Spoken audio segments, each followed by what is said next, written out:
ஒரு குளத்துக்கு பக்கத்துல ஒரு ஆமையும் இரண்டு அன்னப்பறவையும் இருந்தாங்க. நிறைய நேரம் ஒருத்தருக்கு ஒருத்தர் கதை சொல்லிக்கிட்டே நல்ல நண்பர்களாயிருந்தார்கள். அப்படியே சில வருடங்கள் போயிடுச்சு. அப்போ ஒரு வருஷம் அங்கு மோசமான வறட்சி ஏற்பட்டது. அப்போது இந்த குளம் கிட்டத்தட்ட வற்றி போயிடுச்சு. தண்ணி இல்லாம நாம எப்படி இங்க வாழுறது என்று அன்னப்பறவை கேட்டது. கொஞ்ச நேரம் யோசித்து விட்டு ஆமை சொன்னது, ஹே பசங்களா, என்கிட்ட ஒரு சூப்பரான ஐடியா இருக்கு.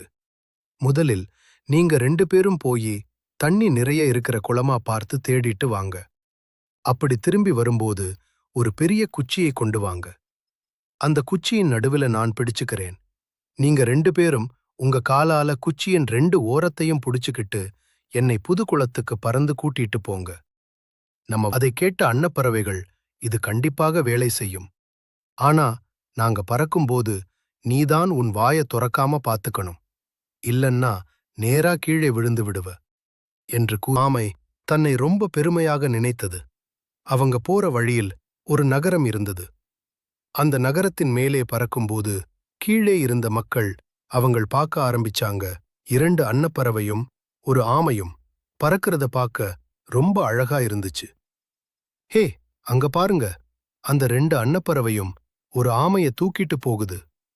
கீழே இருக்கிற மக்கள் சொன்னதை கேட்டு ஆமைக்கு கோபம் கொஞ்சம் கூட பொறுக்க முடியாமல் அதோட வாய திறந்து கத்தி இறக்கக்கூடாது என்பதை மறந்ததனால் மேலே இருந்து ரொம்ப வேகமாக கீழே விழுந்துச்சு. ஆமையோட பெருமையான குணத்தினால அன்னப்பறவைகள் தங்களோட நண்பனை இழந்துட்டாங்க. அவங்களால எதுவும் பண்ண முடியல.